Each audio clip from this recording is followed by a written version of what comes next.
What's up, guys? My name is John Hawes, RNCCRN with NRSNG.com, where our goal is to give you the tools and the confidence that you need to succeed in nursing school, on the NCLEX, and in your life as a nurse. To help you succeed on this journey, we've created weekly cheat sheets that we send to you every single Friday. To sign up, head over to nrsng.com/freebies. That's nrsng.com/freebies. And every single Friday, we'll send you a cheat sheet on pediatrics, OB, med-surg, mental health, ICU, critical care, every single aspect of nursing care to help you succeed. That's nrsng.com/freebies. All right, now let's roll into the show. What's up, guys? This is Katie Cleaver, your host. Thank you for listening. I wanted to go ahead and jump right into time management and how it works everywhere.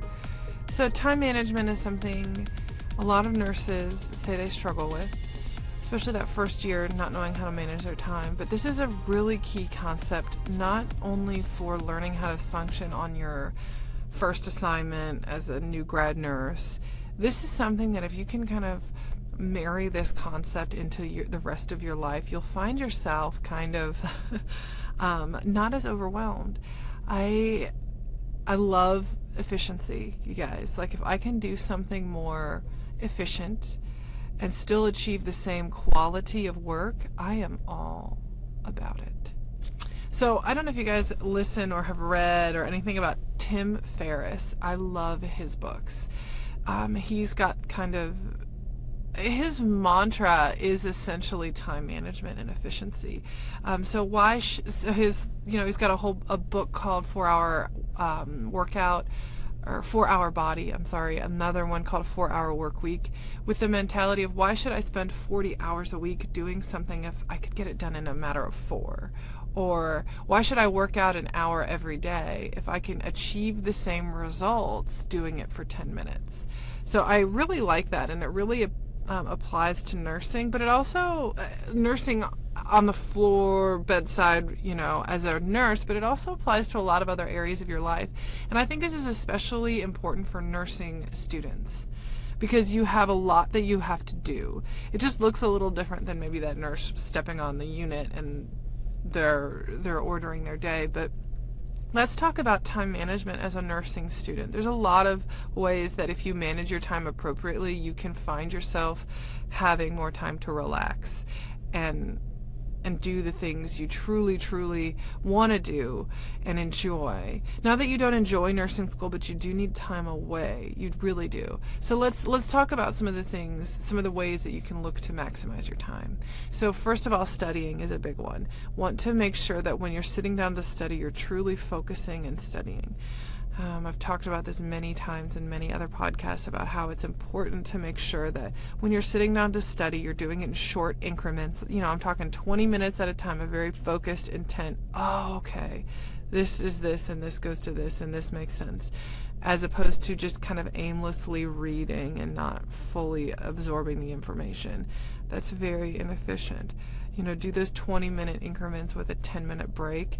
Do that for a few hours. If you do that for 3 hours, 2-3 hours, gosh, that's a really good amount of studying, and you must be focused with it.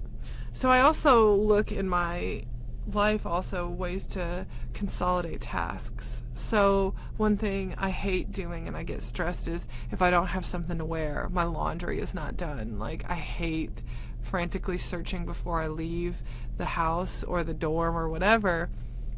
So I consolidate that into when I'm doing other tasks. So let's say you're someone who likes to listen to podcasts or you like to listen to your lectures. Why don't you fold your clothes while you're listening to your lecture, and schedule yourself to do laundry and not do, a full day's worth of laundry every 2 weeks. Maybe do 2 loads a week, 2-3 loads. I guess it all depends on how big your family is and who all you're doing it for. But that was something I would do, is instead of waiting till it all piled up, do it throughout the week and consolidate it with other things. Same thing kind of with grocery shopping. If you can listen to something while you're grocery shopping, or plan it so that you're doing it I know, like, for example, my husband and I, every Saturday morning, us and our daughter, we go grocery shopping together and we plan our meals together. And that way I'm not wasting time three times a week running out to the grocery store to get whatever we've decided last minute we're going to make for dinner. So we're not wasting time on that kind of thing. So I have allocated, 20 minutes once a week with my husband to decide what we're going to have for dinner all week. And then every Saturday, I know Saturday morning, we're going to go get all the things we need to. And some Saturdays are a little busier than others. So when I know I've got a busy Saturday coming up, we've got a grocery store near us where you can order your groceries online and pay a couple bucks, and they'll grocery shop for you and bring it out to your car. And to me, the $5 that costs is worth the hour and a half or 2 hours it would take to load us up, go to the grocery store, walk around the store, pay for things, drive home, and put them away. So you got to think about those kinds of things and how you can look to consolidate. And so it doesn't just apply to nursing at the bedside, it applies in other areas of life too. So if you can eliminate those kind of frantic searching kinds of things. So also staying organized. So if you're spending half an hour trying to find your textbook, or trying to find this piece of paper that you wrote stuff on, or a document on your computer, that is precious time wasted. And while it maybe it's only 20-30 minutes, but how often are you searching? How much time do you waste searching for things? So that's one thing, to keep in mind, is if you stay kind of organized, like in a very practical way, is to keep your desktop on your laptop or your desktop, keep it organized. So have your folders so okay, if I'm going to sit down, I'm going to study, nursing fundamentals, I'm going to click, I know all the documents I need for that are in that specific folder, as opposed to trying to find it under my documents and what was the title, and maybe I need to go to recent documents, and then you truly don't realize how much time that really takes up. So that's a really, really, really important aspect of time management, is just staying organized and putting things where they're going to be. And yeah, people lose stuff and you'll have times where you can't find something, but that should be the exception instead of the rule, so that you're spending a lot of time actually sitting down to study and do the work and not preparing. And that kind of runs into my next point, is making sure that when you're sitting down to do tasks, that you're sitting down to do them and not kind of, so okay, let me give you the example. So I work from home, and I think you can kind of compare that to sitting down to study. So let's say you sit down to study, and when you open up your computer, you have it so your mail automatically opens and you see all your new emails, and you're like, oh, okay, I need to make sure I email these people back. So I'm just going to do that real quick, and then I'm going to study. So you do your emails. And then you go study, and then you start getting all these responses, and then you have to act on those, and then all of a sudden it's been 4 hours and you've only studied for 15-20 minutes because you're dealing with your email.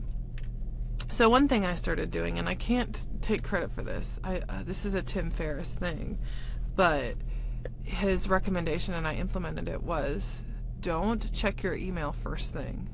Because what you're going to do is you're going to respond to your emails, and then people are going to respond to you.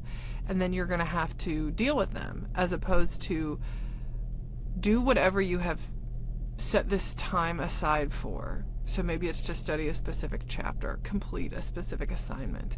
Don't open your computer and send all these responses. And maybe it's not email, maybe it's on, some communication base camp thing, or maybe it's on Facebook or Instagram, or responding to some tweets or whatever.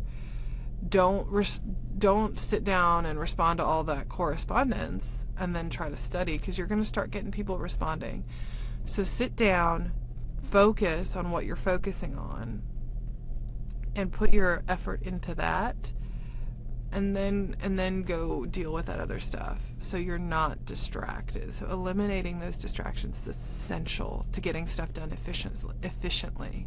So I really encourage you to do that. So check out, if you're interested for some more reading, Tim Ferriss has a ton of different books, and I've only read one cover to cover, but I've read, wonderful things about the other ones. Another book I really like is The Art of Getting Things Done, and I can't remember the author's name, but I really liked it. And he has very kind of similar principles to, okay, you know, is this task going to take me 2 to 3 minutes to complete? Okay, just get it done and off your to-do list. You know, it's very practical organizational things, and it's incredible the amount of time that if you can just invest into researching, you know, and it doesn't even take that long, reading a couple books about time management, you know, implementing a few principles, and how much time that really saves you. So if you can be somewhat regimented in these other areas of your life, it enables you to have a lot more free time to do kind of the things you want to do, because you're not in this constantly behind, constantly overwhelmed, constantly got to get things done, never caught up mode. And it is so liberating, guys. Honestly, it's not. It sounds like it's so much schedule and your life is so run down by these rules and stuff. But if you truly take areas of your life where you can have it scheduled and regimented, then it truly frees up a lot more time to be able to do the things you truly want to do, and invest your time in, and spend time with loved ones that you're not half present because you're worried about all these other things you have to do. So it's really great. So I encourage you to check those things out. And truly, time management does work everywhere. It's not just at the bedside, at work, with nursing. It is in all areas of your life. So thank you, guys. Hey, check out our other episodes on time management, and I hope this has been helpful for you, and check out some of those resources. All right. I hope that was helpful today, guys. I hope that gave you some motivation, some inspiration to go out and to be your best self, to go out and to become the nurse that you want to be, to make a difference, and to do the best work that you can. Listen, we're here to help you along your way. At NRSNG.com, our goal is to give you tools and confidence to help you in nursing school, on the NCLEX, and in life. One of those tools we created is our Friday freebies, these weekly PDF cheat sheets that you can refer to on the clinical floor, in the classroom, and just throughout your entire career as a nurse. To get these cheat sheets, head over to nrsng.com/freebies. That's nrsng.com/freebies. You guys, if you need anything, we're here for you. You can reach out to us on social media or via email at contact@nrsng.com. We want you to succeed. We want to help you along the way. We're here to hold your hand. We're here to give you the tools, the confidence that you need to achieve success in this journey to nurse. All right, so you guys know what time it is now. It's time to go out and be your best self today. Happy nursing.